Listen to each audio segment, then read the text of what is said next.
গোল table বৈঠকে উপস্থিত শ্রদ্ধাভাজন ব্যক্তিবর্গ সবাইকে আমার পক্ষ থেকে সালাম জানাচ্ছি এবং যারা উপস্থিত হয়েছেন সবাইকে জুলাইয়ের রক্তিম শুভেচ্ছা জানাচ্ছি। তো এখানে বলা হয়েছে ভারতের রাজনৈতিক ও সাংস্কৃতিক আধিপত্য প্রতিরোধে চট্টগ্রামের আঞ্চলিক সমস্যার সমাধান ও বৈষম্যহীন কল্যাণ রাষ্ট্র প্রতিষ্ঠায় জাতীয় ঐক্যের প্রয়োজনীয়তা শীর্ষক এই আলোচনা। আসলে এই বাংলাদেশ আমাদের, এই বাংলাদেশের মানুষের বিগত 16 বছর যে প্রেসক্রিপশনে এই বাংলাদেশ চলেছে, যাদের প্রেসক্রিপশনে এই বাংলাদেশ চলেছে, তাদের প্রেসক্রিপশনে এই বাংলাদেশ আর চলবে না। অর্থাৎ ভারতীয় যে আধিপত্য ছিল, হিন্দুস্তানের যে আধিপত্য ছিল, দিল্লির যেই প্রেসক্রিপশনে বাংলাদেশ এতদিন চলেছে, সেই বাংলাদেশ এখন আর তাদের প্রেসক্রিপশনে চলবে না। এই বাংলাদেশ চলবে বাংলাদেশের মানুষের সিদ্ধান্তে, এই বাংলাদেশ চলবে বাংলাদেশের সিদ্ধান্তে। আমরা পরিষ্কারভাবে বলতে চাই, সার্বভৌমত্ব, সীমানা, মা মাটির প্রশ্নে আমরা এক এবং ঐক্যবদ্ধ, এবং ঐক্যের বিকল্প নাই। আপনারা দেখেছেন জুলাই অভ্যুত্থানে আমাদের হাজারো ভাই শহীদ হয়েছে, এখনো অনেকেই অসুস্থ অবস্থায় আছে, হসপিটালের বেডে অথবা বাসায় কাটাচ্ছে। আমরা তাদের দ্রুত সুস্থতা কামনা করি। আমরা পরিষ্কারভাবে বলতে চাই, শুধুমাত্র একটা চেয়ারের পরিবর্তনের জন্য এই অভ্যুত্থান হয়নি। এই অভ্যুত্থান হয়েছে এই দেশের মানুষের আশা আকাঙ্ক্ষার বাস্তবায়নের জন্য। আমরা যেই কথাটি এখন বলছি সেটি হচ্ছে সংস্কার এবং বিচার।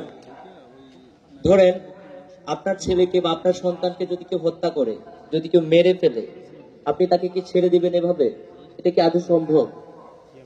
আপনারা যারা রাজপথে ছিলেন আপনারা দেখেছেন আপনাদের কত সন্তানকে কুপিয়ে হত্যা করা হয়েছে, বুলেট বিদ্ধ করা হয়েছে, গুলি করে মেরে ফেলা হয়েছে।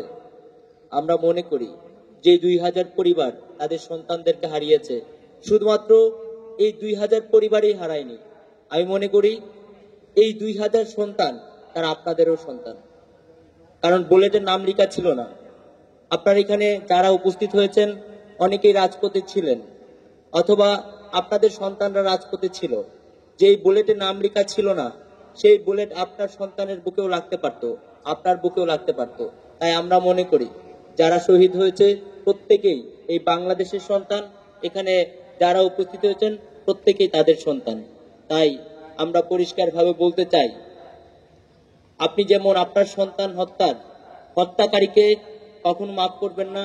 যদি আপনারা মনে করেন তারা আপনাদের সন্তান যারা শহীদ হয়েছে, অবশ্যই তাদের বিচার নিশ্চিত করতে হবে।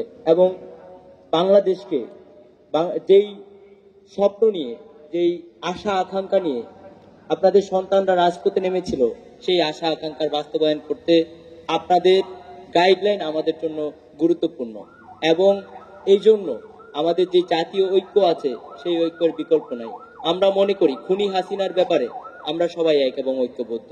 আমরা পরিষ্কারভাবে বলতে চাই, এই বাংলাদেশে আমাদের কোনো প্রতিপক্ষ নাই, শুধুমাত্র একটা প্রতিপক্ষ, সেটা হচ্ছে খুনি হাসিনা এবং ফ্যাসিবাদী দল আওয়ামী লীগ। তাদের যারা পুনর্বাসন করবে এবং যারা তাদের পক্ষ হয়ে কথা বলবে, সুশীলতা দেখাবে, তাদের বিরুদ্ধে আমাদের অবস্থান থাকতে হবে। কারণ তারা যদি আবার ফিরে আসতে চায়, এবং বিভিন্নভাবে আমরা দেখতে পাচ্ছি তারা ফিরে আসার চেষ্টা করছে, আমরা পরিষ্কারভাবে বলতে চাই, হয় তারা থাকবে নয়তো আমরা থাকবো। যদি তারা থাকে তাহলে আপনাদের সন্তানরা থাকতে পারবে না।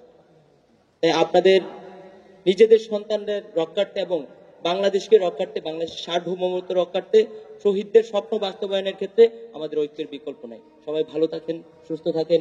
ইনকিলাব জিন্দাবাদ।